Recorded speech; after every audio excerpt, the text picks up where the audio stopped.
have two speakers today, and this is the first of two presentations. Um, it is called uh,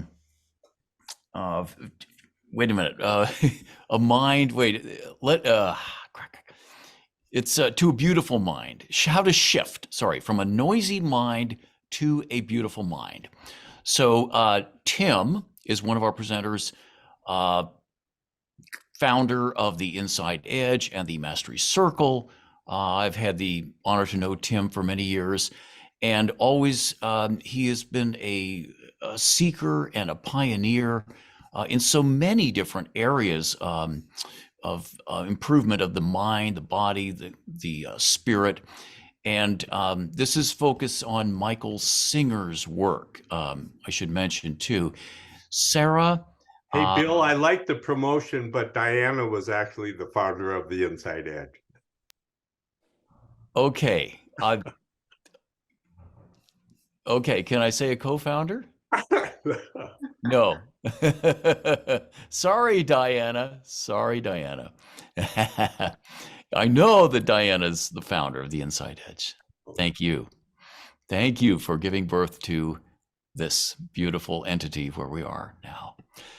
And Sara, born and raised in Iran, currently living in Florence, studied visual arts and theater for over 15 years and worked in the beauty industry, and then the spiritual quest, which led her to India, studying Jung and alchemy, shamanism, and she's in a dream group with Tim, and has transpersonal psychology graduate program in the UK, and currently doing this work with Tim, Michael Singer. So there is just a wealth of experience and light here in these two presenters.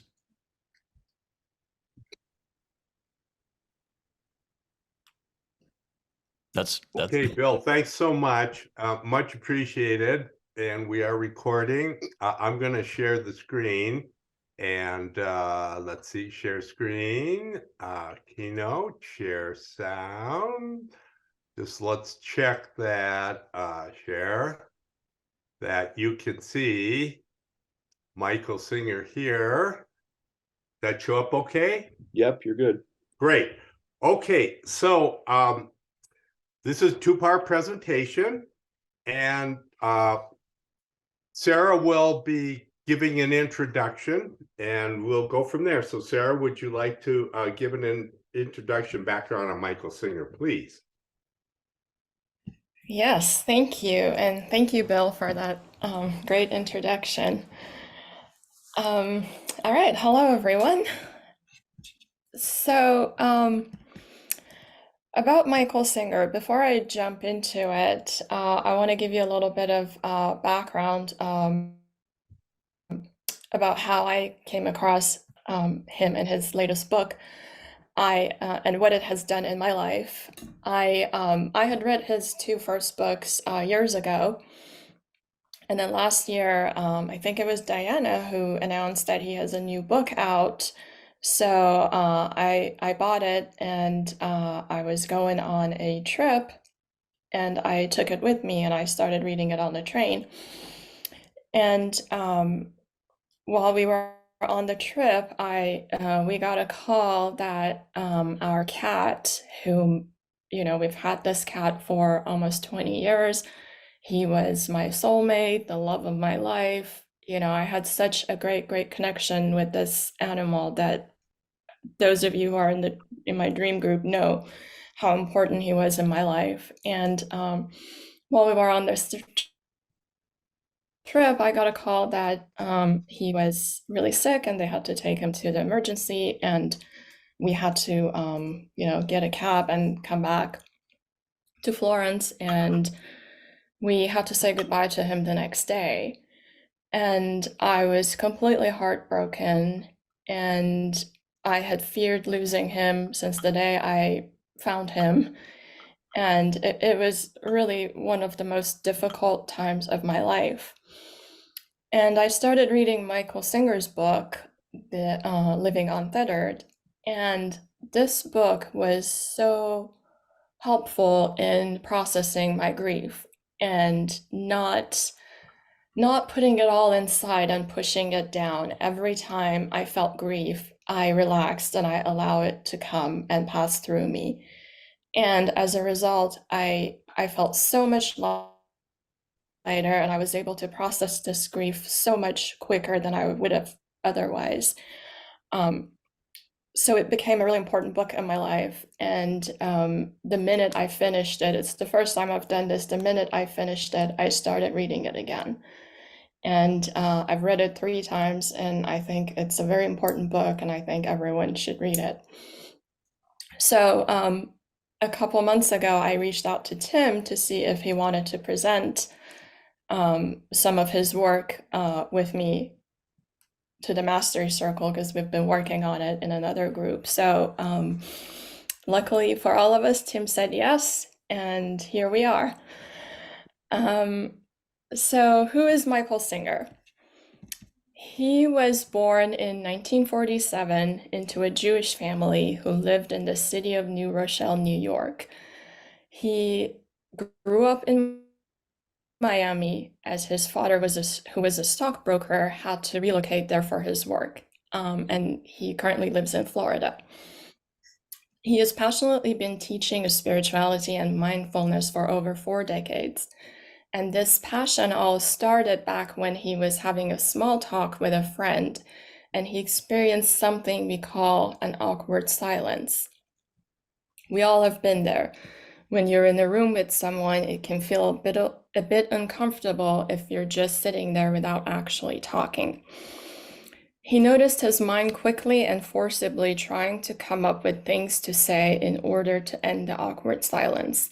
However, instead of going along with his mind, he took a step back and just started watching it and what it had to say.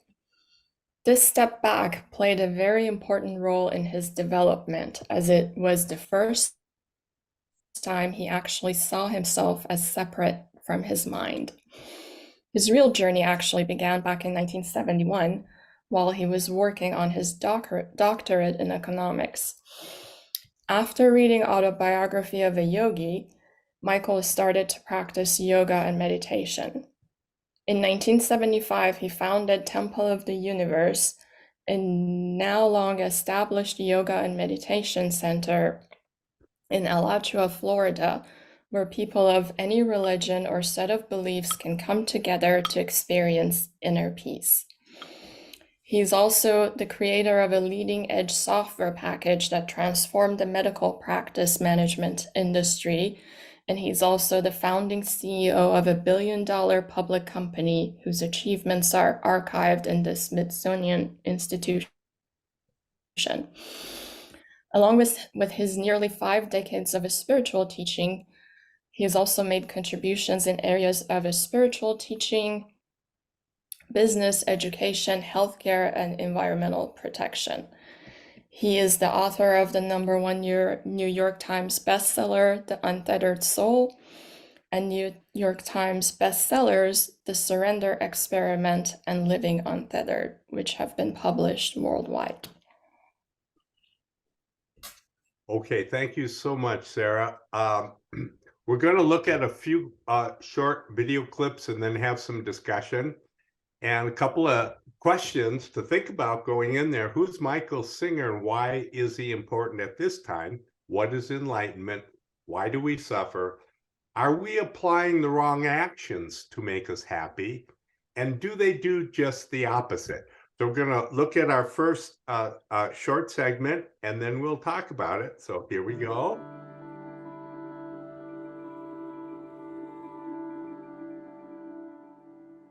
Welcome. My name is Michael Singer, author of The Untethered Soul and The Surrender Experiment, and I'm welcoming you to our mini course entitled The Mind Can Be a Dangerous Place or a Very Great Gift. It's a very, very deep topic and a very, very meaningful topic for all of us. What does that mean, the mind can be a dangerous place or a very great gift? We live in 2 environments. Our consciousness is aware of 2 environments simultaneously: the outside world and our inner state. For now, I'm going to call the inner state the mind. It's, of course, a little more sophisticated than that, but the mind will do just fine. What we'll find is that most of us, almost all of us, put almost entire focus of our lives on the outer environment. Why? It is the inner environment that we really care about, but the only way that we have learned to change our inner environment, since we're not really very conscious and aware of the inner environment, is to change the outer environment. Let's take an example. You're feeling lonely inside. That's an inner environment. Your mind is bothering you. It's sitting there talking about the insecurity when you get older, and will I have enough funds, and what's going to happen to me, and so on. And you kind of start that when you're 12, all right? That's called the mind can be a dangerous place, if that's how you're thinking when you're 12 years old. What do we do about that? What we do normally and naturally is to go outside and try to make sure that the outer environment is a way that supports this inner problem that we're having. Yet the truth of the matter is, the only thing we care about is the inner environment. That's embarrassing to actually talk about, but we care about our inner environment, and I'll prove it to you. Let's say you're not doing good inside. You're feeling depressed, your mind is bothering you, perhaps somebody just died or a relationship just broke up, and you're really in the doldrums. You're not doing well inside. Your mind is bothering you, you can't sleep well, and so on. What I'm going to do is take you on a vacation to Hawaii and give you really good food to eat. And guess what? Not only do you not want to go, but if I force you to go, you're going to have a terrible time. Why? Because your inner environment is what you're experiencing, and the outer environment might temporarily distract you from the disturbance you're having inside, but it's not going to stay that way. You're going to fall back in. Most of the time, for most people, it doesn't even distract you. It's just your attachment and involvement in this inner mind, mental place that's going on is what is feeding you. That's what you're experiencing. And on the other side, the other example, the other end, let's say you just fell in love. You just fell in love. You just met this person. They're so beautiful. You're so excited. Your mind is telling you this, oh, this is the solution to every problem I ever had. I'm flying on cloud 9. And you get a phone call saying you didn't get the job that you wished you'd gotten, right? Guess what you say? Oh, I'm okay. I'm okay. Thanks for calling. All right. Let's say it says somebody else got the raise in the office. They call you and tell you. Say, please congratulate him. Oh, I feel really good about that. It's like, it is amazing what happens when your inner environment's okay. That example shows you that it is your inner environment that you're trying to get right. If the outside can make the inner environment right, then you say, that's what I like. If the outside can't make the inner environment right, or if it makes it worse, you blame the outside. So you understand, and I know you all understand, that the mind can be a dangerous place. If it is sitting there bothering you, worrying, telling you things might go wrong, even when things are fine, they might go wrong, your mind can ruin your entire life. That's why it's a dangerous place. Why can it be a very great gift? What happens there? We're going to discuss that in later sessions in this mini course. What you will find out is if your mind is not bothering you, your ability to have a beautiful life is enhanced tremendously. And your mind can actually enhance your ability to experience life and enjoy life. But right now, what I want to paint out, or what I want to spend time talking about, is your mind is not behaving. You're not doing well with your mind. I sometimes use this example. Let's say you woke up in the morning and your arm was going up and down. That's all it was doing, just going up and down, and you couldn't stop it. What would you do? Oh, I know, you'd say, maybe I should be a painter. Maybe I should be a politician. No, that's not what you would do. You would go out and call a doctor instantaneously. There's something wrong with my arm. It doesn't stop going up and down. Why don't you do that with your mind? Your mind doesn't shut up for a second. It's constantly thinking and talking and worrying and plotting and planning and telling you everything that could go wrong, that is wrong, that you ever did wrong. It even does that, right? You don't call anybody up. I mean, I suppose if it gets too bad, you do. But as a general rule, you just accept that the mind is out of control. And that is a major problem, because it goes wherever it wants to go. It goes to places it should not be going. I always pick on people, my strongest one is your past. It goes to problems you had in the past that aren't even happening anymore, and it bothers you about them. So the mind in and of itself, what is going on in your mind, is what determines the quality of your life.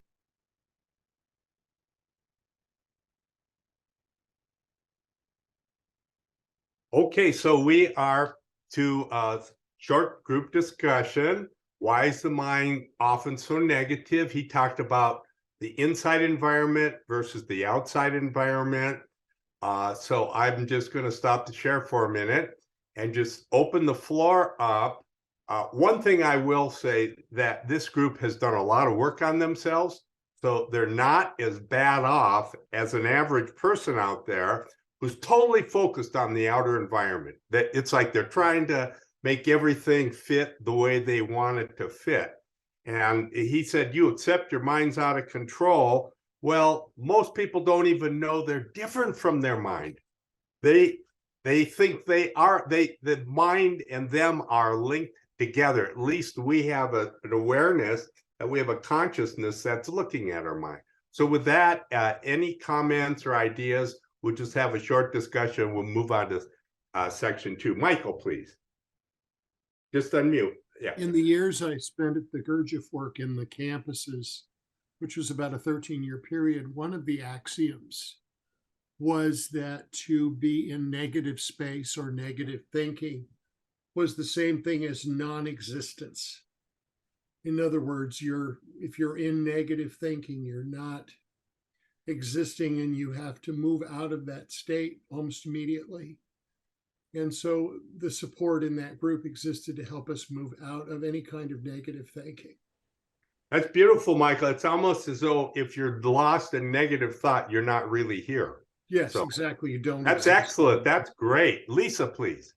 So as most of you know, I'm dealing with sleeping issues. And last night, this is so appropriate because last night I woke up at 2:30, and instead of going, oh my God, I'm up again at 2:30 in the morning and blah, blah, blah, I told my mind that I can easily go back to sleep with grace and ease. And it's amazing how shifting that thinking from, oh my God, I'm waking up early in the morning to, yeah, I can get back to sleep by controlling my mind and telling my mind that I can get back to sleep. I did go back to sleep. So this is so, it just is amazing to me that this is the topic today. So thank you. Great share, Lisa. Thank you. Yeah, he said the mind is not behaving, but we often accept that. Dr. Thomas Griggs, please. Yeah, I was struck by the fact that I also read Paramahansa Yogananda's book in 1971, and it changed the course of my life. My thought about hearing this, the phrase that caught me was, our mind goes back into the past and thinks about things that aren't even happening now. My immediate thought was, it also goes into the future. My mind goes into the future and worries about things that haven't happened yet. And that then calls me into the here and now. But interestingly, when I don't go to the past and I don't go to the future, my mind says, oh, if you don't go there, you're going to miss out on something. If you just stay in the present, you're going to miss out, which of course, it's exactly the opposite, but that's what my mind tries to trick me with. I'm in with that. Great. That's great. Thank you so much. Let's do one more, and then we're going to move on to the next short video because we're building sort of some steps here, and we'd like you to leave with a homework to do between now and next session, and then we'll see how that turns out. So maybe one more share, anybody? Bill, please. Sure. Thank you, Tim. Yeah, just following up on what Thomas said. Yeah, my mind, when it goes into the past, too often, almost always, it goes to resentment or regret. And regret is just resentment against myself. And the other part is resentment against somebody else, some perceived slight or whatever. And then when it goes into the future, it goes to fear or fantasy. Fear is, we know what that is, but fantasy is like, oh, if only, and there's nothing there. It's so ethereal. There's nothing there. So anyway, when it stays in the present, that's when it I can do things. I can be things. It's just, that's the place to be. Thanks. Bill, that's a great observation. And that's the key to the universe. 99.9% people are going into the future and having fear and all that angst and stuff where they're regretting the past. And so they're kind of living in a horrible world. And why is it that way? It's because our body's trying to protect us. don't go here, you're going to get hurt. Stay away from that, or I want this so much. So in Buddhism, they call those desires and aversions. I got to get this, I don't want that. And that creates suffering because you never get it fully. Or if you get it, it doesn't last that long. Okay, so now let's go to the next part here. We will go to share sound, keynote. Okay, here we go. Welcome to session 2 of our exploration of the statement that the mind can be a dangerous place or a very, very great gift. What I found on my journey, and what I find with the people that I'm working with, is if you know how to do it, and you're sincere and persistent about it, you have the ability to raise the energies of your inner state to where they become absolutely beautiful. I'm not talking about once in a while you have a nice experience, or how to have a nicer vacation, and how to win friends and influence people. I'm talking about that your inner state starts to feed you instead of bother you. It's not just that your mind says nice things. The most beautiful mind is the quiet mind. And what you'll find is that if you work with raising your mind, raising the energies inside, that it will go through a stage of it'll stop complaining. You don't have to make it stop complaining. It stops complaining. Well, why would it stop complaining? Because there's nothing to complain about. Because it likes what's going on inside. It's feeling an uplifting joy. It feeds you from inside. That is something that as your mind goes through the transformation, as your inner state goes through the transformation of raising to higher and higher centers, you will find that it becomes beautiful inside. When it is beautiful inside, naturally, you don't feel needs.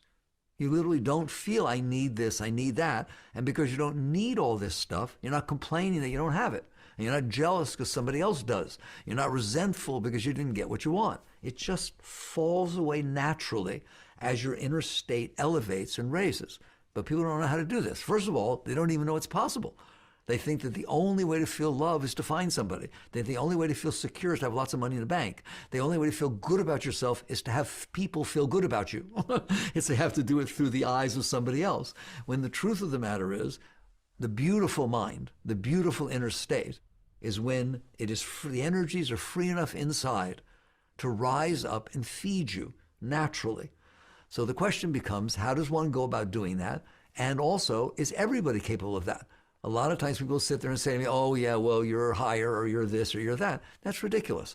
My experience from going through the growth I've gone through, and I've only been doing this for 40 years, every second of my life, all right, is everybody inside is beautiful. Everybody. I did 30 years of prison work, maximum security in there for you don't want to hear about. Beautiful, beautiful people. They write me to this day. I have relations or contact with a lot of them. The problem is the mind causes us so much disturbance. It creates so much anxiety. It creates so much worry and so on that we can't enjoy our lives. And so we end up doing things to try and get environments better outside to create a nicer environment inside, and it causes all kinds of trouble. Lots of trouble. Look at the world around you. The entire problem of the world around you is caused because people are not okay inside. If people were fed inside, feeling whole inside, you would not have one fraction of the problems outside. You'd have much more harmony, much more togetherness. So this rising up of the energy, which happens by letting go of the neurotic mind, by letting go of the persistently talking and troublesome voice inside your head. There are ways to do that. It's a lot easier than what people think it is. A lot of people sit there and say, well, I can't do that. Yes, you can, but you have to learn to do it. So what I want to point out at this session, this focus of this is, it can be beautiful inside. It is not a question of, oh, you have to suffer in order to enjoy beauty. That's not true. You're capable of wake up in the morning. Let's see what it's like for a being who's achieved a good state. You wake up in the morning and you feel love. And I mean, you feel love pouring through your being, wave upon wave. You can't even get out of bed. It's like you've just had the most beautiful love experience you've ever had in your life, and it's just welling through you, and it doesn't stop. It just keeps going. As long as you want to lay there, you lay there. Anytime you want to feel love, just wave your hand in front of your heart, and all this love comes pouring up inside.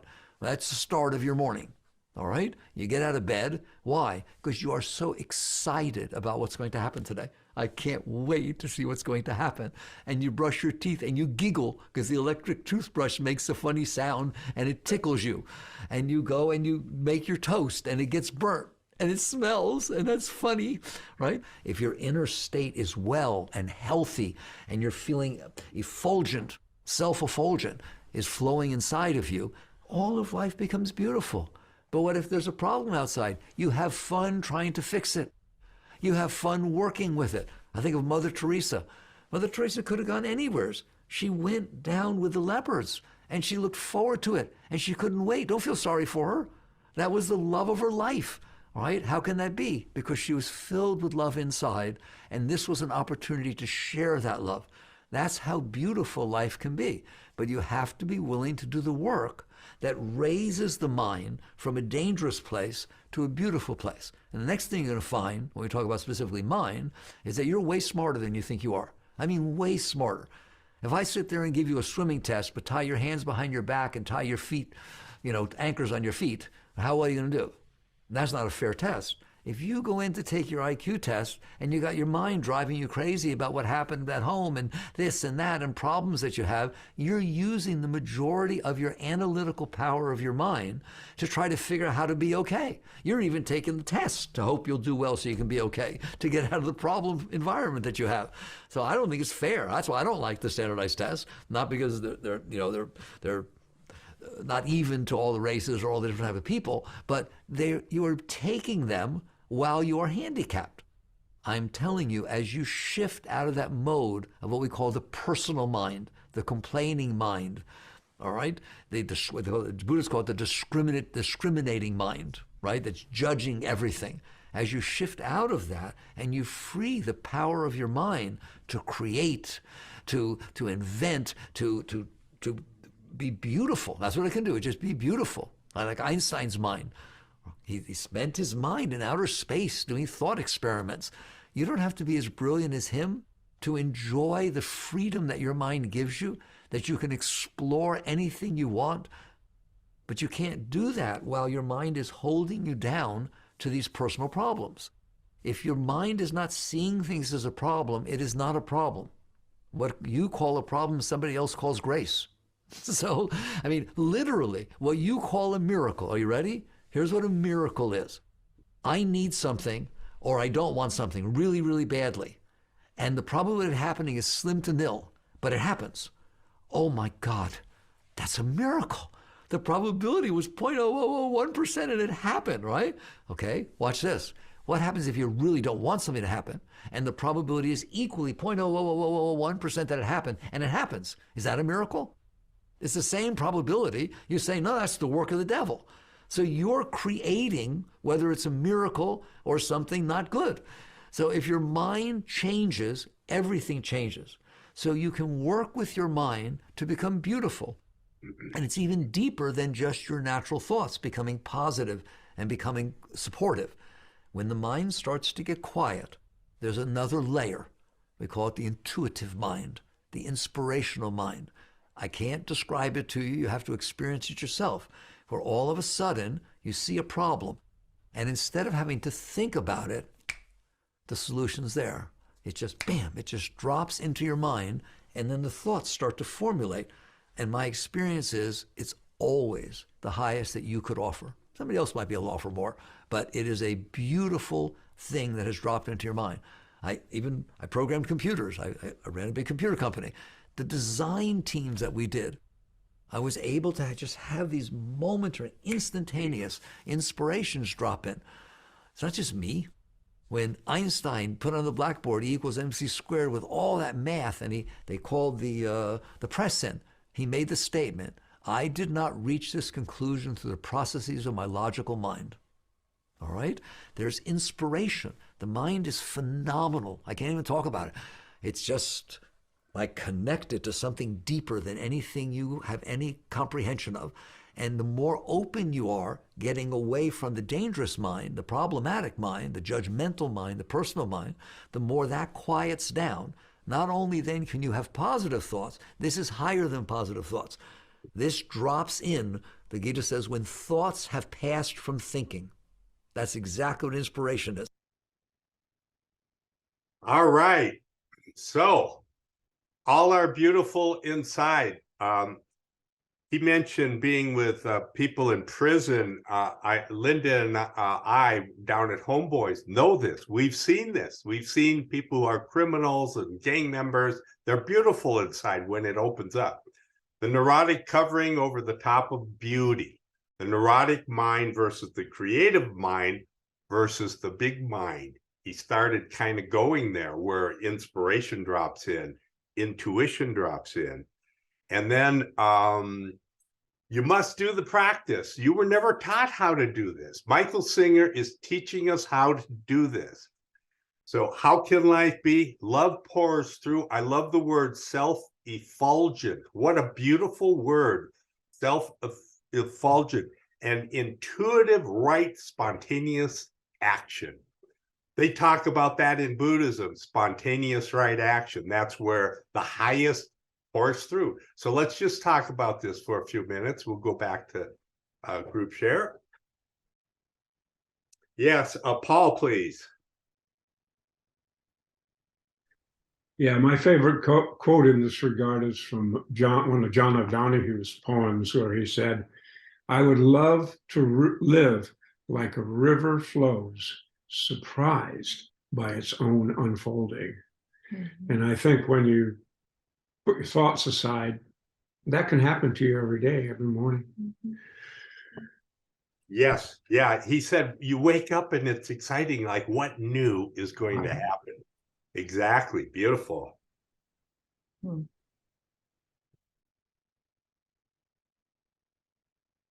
Are you, Jasmine, waving your hand?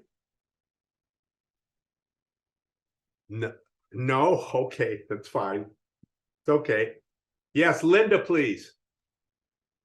You know, you talked a little bit about Homeboys, and I want to just mention a little something about that.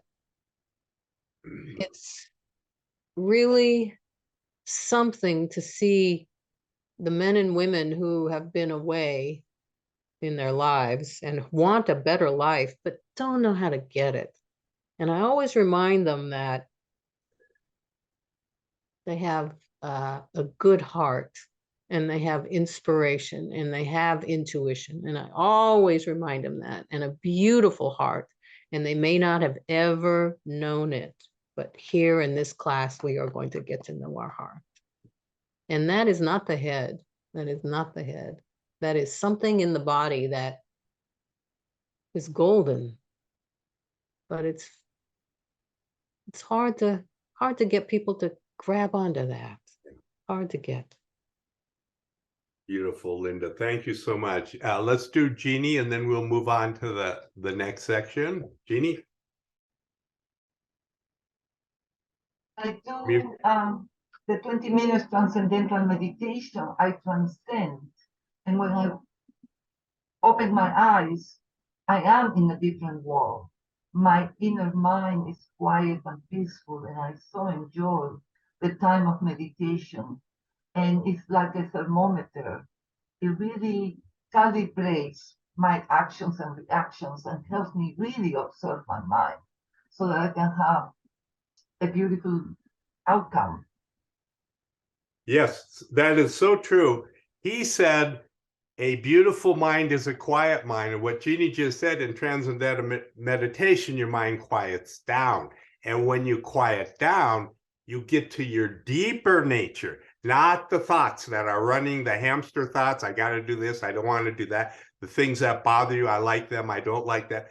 Those are the thoughts that run constantly. But when those slow and stop, the opening of your deeper nature, which is loving, it's effulgent, it is compassionate, all of those things pour through. Okay, let's go and take a look at the next section here. Okay, keynote, share sound, share. Here we go. Welcome. We've arrived at session 3, the last session for this mini course, and I really enjoyed sharing this stuff with you. What we're doing this time, because I assume you're all interested, you made it this far, in the fact that you can shift your inner state from being problematic and having to use the outside world to try and solve your problems inside, to realizing that you can make it beautiful inside. That's your job. You're the one in there. You're the only one in there. It's your job. That you can make it beautiful inside, and then when it's beautiful inside, it's beautiful outside. So this is the real place to work. The problem is how. Most of you have tried plenty of things, and not the first time you've heard about the fact that it can be beautiful inside. You've tried meditation, you tried this, you tried many, many, many different things. What I have found, because fortunately I tried many things too, all right? But I found very early in my path that if I'm in there struggling with myself, even struggling to be okay is still struggling, that I'm in my own way, that there's a problem there. Just the very tension created by not being okay with my inner state puts pressure on me and tension on me and actually creates a problem with the inner state.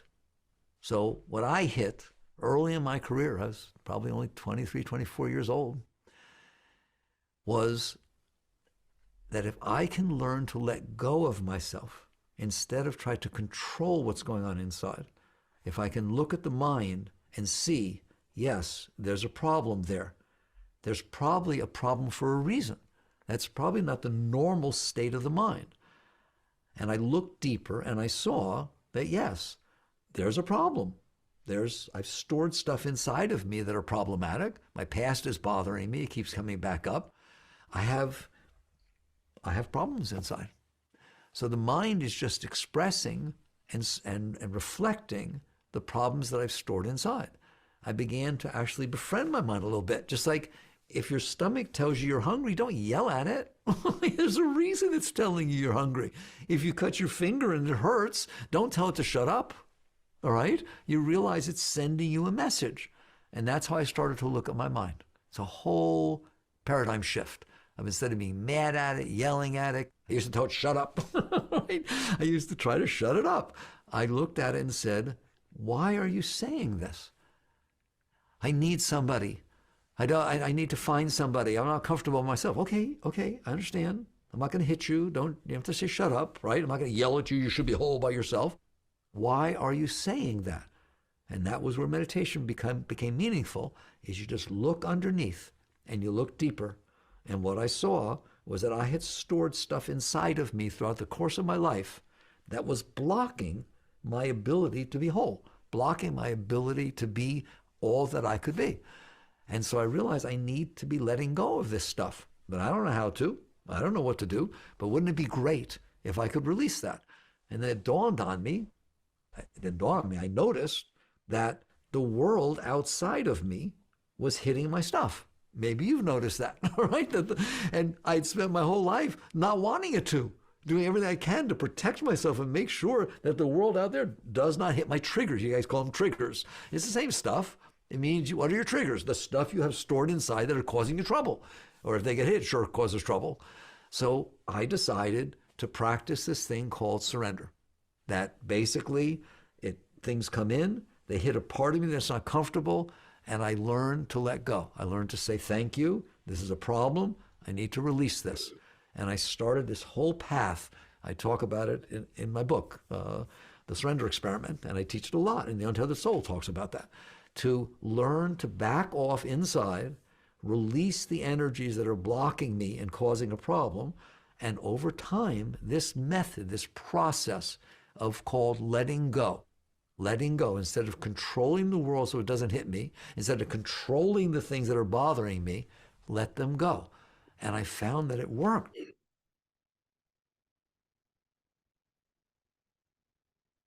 Okay, he looked inside the mind and he found stored problems. He decided to surrender and let them go when a problem was triggered. He gave it room and it released.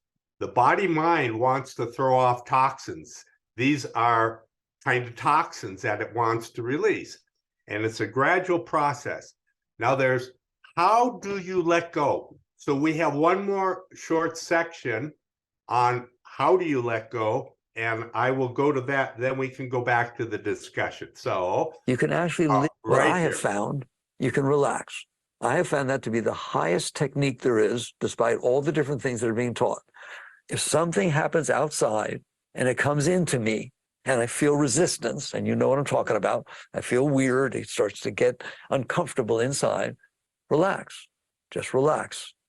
All right. And people say to me, but the disturbance won't relax. Of course, the disturbance won't relax. Disturbance doesn't know how not to be disturbed. It is by definition disturbance. You who experiences it, the self, the Atman, the consciousness, the witness, you can relax from that point inside of you, behind. It's always behind. People ask me, why do I point back here? Because you're back here looking down at your psyche, looking down at your body, looking out at the mirror. The consciousness is back here. It's behind all of that. And the consciousness does not have a single problem. The light doesn't care what it's shining on. Do you understand that? Okay? It can shine on something ugly, something beautiful, something old, something young, something broken, something new. It doesn't matter. The light is just light. Consciousness is aware of good things, bad things, happy things, sad things. It's just awareness of being. And so there, from that place where you're experiencing the complaining, experiencing the disturbance that got created by something for no reason, it just didn't match what you wanted, so you let disturbance happen inside. Relaxing is the highest technique you can do. Not just relaxing through an asana, not just relaxing through meditation. Relaxing the moment the energy gets weird inside, relax. Now, what does that mean? Why does the energy get weird inside? Because it hits your blockages. I go into this in great detail in Living Untethered, all right? These blockages are real. They're like taking a rock and putting it in a stream, a clean flowing stream, put one rock in it, what happens? Eddies, currents, sprays, those are what you're experiencing. These blockages you push down into your energy flow are causing all these emotions and all these disturbances that you're feeling all the time. And you know what I mean? Somebody says something you don't like. What do you feel inside? It just gets all weird inside. That's because you have these stored blockages. The energy comes up and it hits them. And what you do, instead of dealing with the blockages, you try to make sure that nobody ever says it again. You try to make sure that everybody is the way you need them to be. Business unfolds the way you need it to. The newspaper is the way you want it to be, et cetera, et cetera. So if it isn't, it creates disturbance. So that's a point I wanted to make. What are these disturbances inside? They are the Shakti. If you don't mind, I will call that energy Shakti. That's a yogic term. They are the Shakti hitting the blockages, which in yoga we call samskaras. They're the Shakti coming up, hitting the blockages. That's what causes all your emotions. Anger is energy coming up. It starts to come up and it gets blocked and it wants to shoot out, okay? All of these emotions, all of these disturbances are caused by the blockages. If the blockages are removed, you're going to find out who you are. You're going to find out that there's this river of bliss, of ecstasy pouring inside of you. It comes out the top of your head. It pours out your third eye. Literally, you feel it pouring out of your hands. That's what healers do when they heal. But there's the highest thing to do is relax behind it, because the Shakti, the energy, will push the blockages out of the way. That's what she's doing. That's her job. The energy is supposed to come up. It's supposed to feed you. That's what the Bible means. I'm a nice Jewish yogi. I always qualify that. But I've read the Bible once in my life, 45, 50 years ago. And when I'm talking, I hear it. I don't know why, right? But I hear Christ talking. He said, man does not live by bread alone, but by every word that leaveth the mouth of God. That's what we're talking about. You're not living off of what's coming in from outside. There's this beautiful energy that flows inside. Christians call it spirit. Yogis call it Shakti. And East, they call it Chi, whatever. It's all the same stuff. There's this beautiful energy inside of you.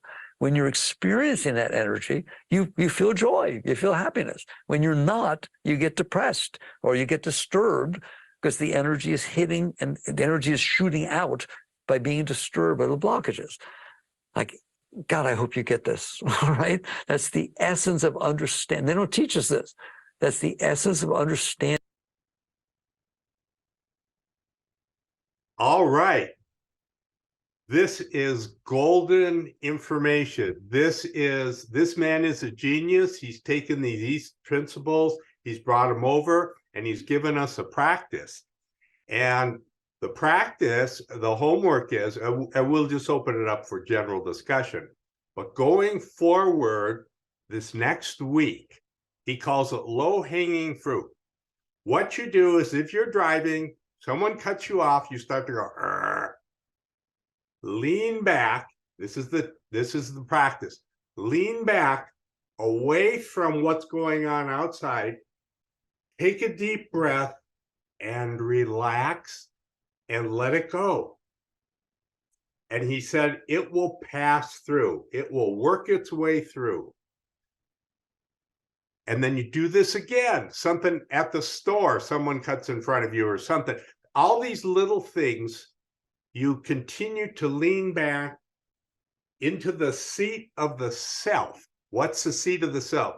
The seat of the self is the consciousness that is looking at the objects out there, the events out there. What happens is the consciousness gets pulled into the events and becomes the events. That's why people get so upset. You lean back, you are that wider consciousness that is looking at the events and let it pass through. And you just practice doing this. These are little steps. And he said, after you get this template kind of implanted, what will happen is a big one will hit.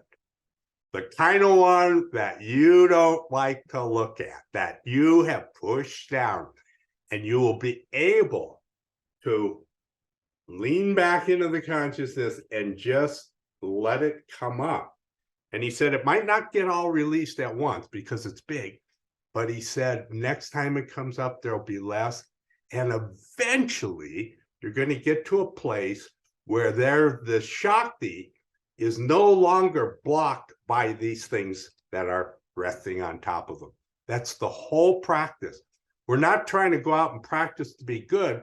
We're going out and allowing all the negative stuff that's in there to be released. And then the goodness comes from within, comes from the heart, because that's our nature. So with that, Sara, do you want to say anything about what you've heard or seen so far? And then we'll just open it up for a general discussion. Sure. I just want to add that it's a really simple practice. It doesn't really take much to do it, except that you have to remember to do it. And now that I've been doing it for a while, it's easier than meditating. It's easier than any other spiritual practice that I've done, and all the psychology that I've studied, and all of that stuff is great. But this is so simple and so easy, and yet so powerful.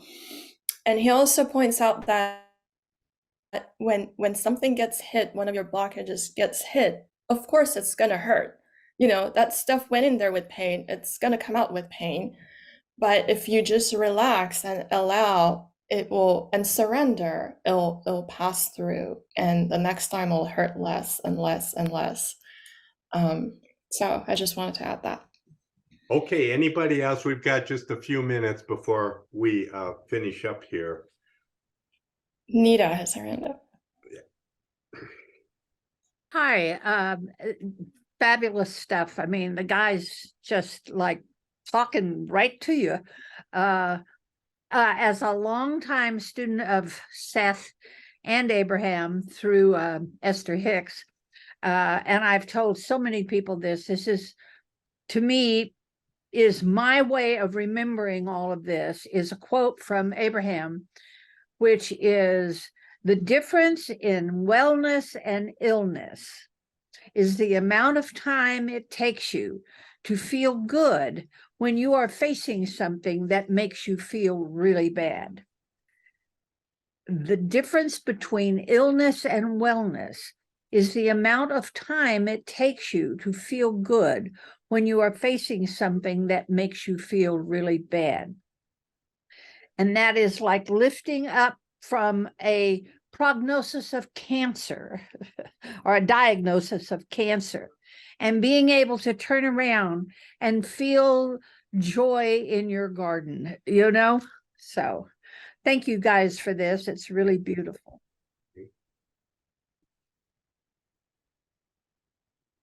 Lavita. Thank you. Thank you. I had yesterday, I was pushing my cart out of the store and I was hurrying, and it's like, and I heard, what are you doing? And it was like, I'm hurrying, it's like, I got it.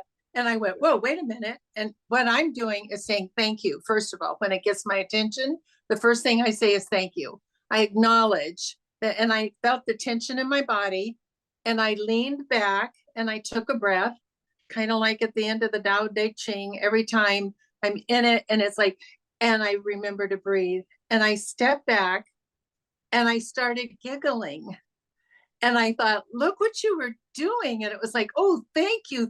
So I'm having this internal dialogue of gratitude that it got my attention. And I had a simple tool immediately, directly accessible, which was, oh, thank you. Yeah. And it's like everything shifted. Tim and Sara, thank you, thank you, thank you. Michael Singer, thank you. Okay, I think we're about at time. Maybe one more quick one if we can. Carolyn. Yes, Carolyn. Hi. Oh, this was lovely. Listen, I have found when I was on my spiritual sabbatical about 30 years ago, I realized that everything is about relationship, and that everyone is coming from either love or fear, and that it's like when you're driving along and somebody cuts in front of you, my thought is always, that person is so desperate. Yeah. They're so not coming from feeling security and love. And everybody is that way. So I do have to catch myself when I see people in politics in particular are doing things that I think are not the smartest idea. And I have to think, they're coming from wanting to survive. Yes. And they're coming from a wound. Anything that we do that or think or say that isn't of love is coming from a wound. And we just want to be aware of our own, and that everyone else has them. And that's how they get into such a contrary Great state. analysis coming from a wound. Thank you so much. And with that, we'll hand it back to Lovita to complete.